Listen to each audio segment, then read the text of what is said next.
وحده لا شريك له ونشهد أن سيدنا ومولانا محمدا عبده ورسوله.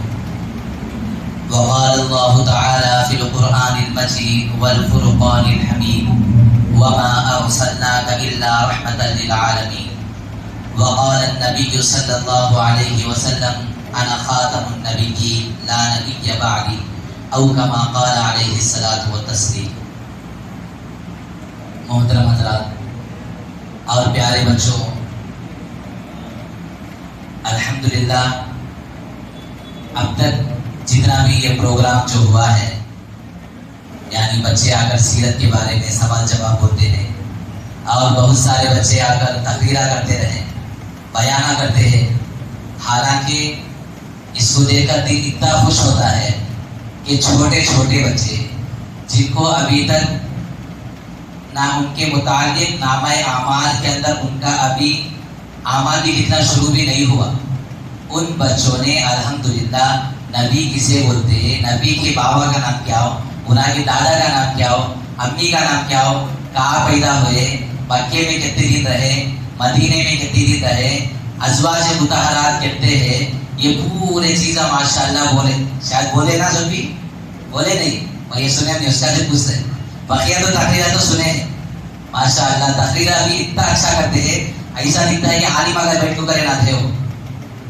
لیکن ان تمام چیزوں کا خلاصہ تو یہ ہے بچے تو الحمدللہ محنت کرتے ہیں، اس میں تو سب سے زیادہ جو محنت ہوتی ہے وہ ہے استاد کی. اس لیے ہمیں سب سے پہلے جو ہمارے استاد ہیں جنہوں نے اس طریقے سے محنت کرنے کے لیے جتنی بھی کوششیں ہمارے واسطے فراہم کر رہے ہیں، ان کے لیے سب سے پہلے دعائیں دینا ہے. اور بس اللہ تعالیٰ سے بھی یہی دعا ہے کہ اللہ تعالیٰ ہمارے جو مولانا ہیں مرکز کے امام صاحب، اللہ تعالیٰ ان کی عمر میں بھی برکت دے اور اسی طریقے سے ان بچوں کو آگے اور بھی لیتے رہیں اور اسی طریقے سے اللہ تعالیٰ دین کی خدمت لیتے رہنے کی توفیق عطا فرمائے. دوسری بات یہ ہے کہ آپ لوگ ایسے چیزیں سیکھیں جو پہلے زمانے میں بوڑھے ہوئے تو ہی معلوم ہوتا ہے. بات معلوم نہیں کیا ہوئی ہے، نبی کا تو کیا ہے یہاں کے آگے نہ بولے حفظ الامت، رسول کا تو معلوم نہیں. لیکن یہ مکاتب ایسی چیز ہے کہ ان مکاتب کے ذریعے سے ہمیں اسکول جا کر پڑھ کو آنے کے بعد صبح سے لے کے شام تک ہماری حالت کیسے گزرتی کہ معلوم ہے. اسکولوں کے اندر آج کل ہمارا ماحول ہی خود ایسا بن چکا ہے کہ بچہ جب صبح میں جاتا ہے شام میں آنے تک مسلمان آتا ہے کہ اس کے اندر ایمان رہتا ہے یا نہیں رہتا معلوم نہیں. اس لیے کہ ایک حدیث ہے جس کے اندر آپ صلی اللہ علیہ وسلم نے فرمایا قیامت کے قریب ایک وقت ایسا آئے گا جس وقت میں آدمی صبح کے وقت میں مسلمان رہتا، شام میں کافر ہو جاتا. جس وقت میں اس بخاری کے اندر اس حدیث کو پڑھا گیا، یعنی جب ہمیں پڑھنے تھے شب پڑھے یہ حدیث سمجھ میں جاتا نہیں تھا کیسا ہے صبح مسلمان ہے شام میں کافر، کیسا ہو سکتا آدمی ہے. لیکن آج کے ماحول کو دیکھ کر ہمیں آرام سے فیصلہ کر سکتے ہیں کہ آج کل جو ہم اسکولز کے اندر جاتے ہیں ان اسکول کے اندر ہی ہمارا کام ایسا ہے. یعنی اسکول کے اندر ایسے کفریہ کلمات سکھاتے ہیں اور اسکولوں کے اندر ہمارا ماحول ایسا بننے کی وجہ سے بہت سارے ایسی چیزیں بن چکی ہیں جس کی وجہ سے ہم ایمان سے ہاتھ دھو کر بیٹھ جاتے ہیں.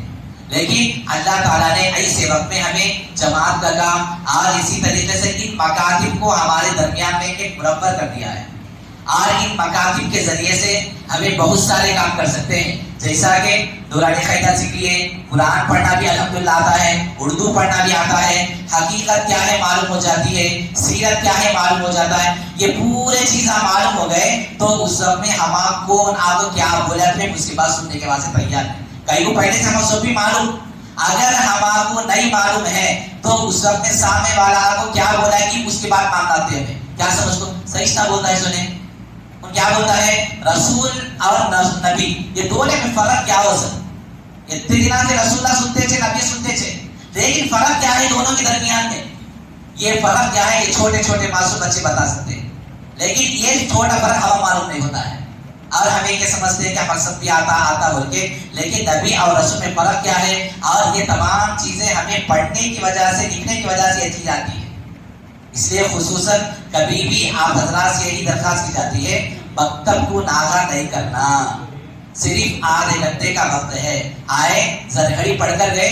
پڑھ کر جانے کی وجہ سے اللہ تعالیٰ قرآن مجید کو بار بار پڑھتے رہنے کی وجہ سے ہمیں جو اسکول کی جو تعلیم ہے اس میں بھی اللہ تعالیٰ ذہن کھولتا تھا ہمارا. کئی کو بولو ہمیں جس ماحول کے اندر ہے کیسا صبح سے لے شام تک فون شارٹس اور صبح سے لے شام تک گانے صبح سے لے شام تک خالی صرف گیم. آج کا تو پبجی کا چلتا ہے کاڑی کے مار یہ زندگی ہوگی. اور صبح سے لے کے شام تک یہ کام کرنے کی وجہ سے مائنڈ کے جو ہمارا دماغ ہے دماغ پورے طریقے سے ایک دم کھٹ پڑ جاتا. اسے نرم کرنے والی چیز ہے قرآن اور مکتب. جب ہمیں مکتب کو آگے پڑھتے قرآن پڑھتے تو اس وقت میں اللہ تعالیٰ اس کی وجہ سے اسکول کی جو تعلیم ہے اس کے اندر بھی ہمارے ایگزام میں اچھے نمبر آتے. جیسا کہ ہمارے ایک حضرت ہے ان کا ایک بیٹا اسکول کے حساب سے بچہ 10th پڑھتا ہے لیکن 10th تک بھی اس کے مارکس کمزور ہے. یعنی بچہ ہوتا کیا ہی پڑھنے آتا نہیں اسے. کب بھی خالی کب تو فیل ہوتا کب تو نہیں ایسا چلتے رہا. لیکن یہ کام پڑھتا تھا وہ پڑھنے کی وجہ سے آخر میں یعنی 10th کلاس کے اندر اس بچے کے پاس ایسا ہے یعنی پورے اسکول کے اندر میں دوسرے نمبر کو آیا. انہیں تو پھر یہ کیا اور کیسا آیا انہیں اصل کیا بھی پڑھ مرتا نہیں نا پھر کیسا آیا انہیں. یہ اس لیے آیا کہ اللہ تعالیٰ قرآن کے ذریعے سے اس کی مدد کرے اور اللہ تعالیٰ قرآن مجید کو پڑھنے کی برکت کی وجہ سے اللہ نے اس کے ذہن کو کھول دیا. لہذا ہمارے لیے بھی سب سے پہلے یہی لازم ہے کہ ہمیں مکتب کو آنا اور سیکھنا. دوسری بات یہ ہے کہ اسلام پیٹ کے اندر بہت سارے بچے ایسے ہیں جو ہمارے ساتھ صبح سے لے شام تک کھیلے تھے. کوئی جگہ مکتب پڑھنا نہیں کہاں کوئی مکتب پڑھ جائے ٹھیک ہے لیکن کہاں بھی نہیں پڑھتا ہے تو ایسے بچوں کو ہمیں چھوڑ کو کیا کرنا. ایسے دوستوں کو بھی ہمیں بلانے کا آنا اور ایسے بچوں کو ہمیں مکتب بلانا لا کر ہمیں یہاں پر منافع سکھائے تو ثواب نیچے بھی ملتا بلانے کا ایسے سے ملتا اور اسی طریقے سے جو بچے ہیں ان کو بھی ثواب دیتے رہتا. اس لیے ہمیشہ یہی کام کرنا ہے. میری وجہ سے مکتب کو کم از کم 5 بچہ بلانے کا چھوڑنا ہے. اس لیے اسلام پیٹ تو بہت بڑا ہے.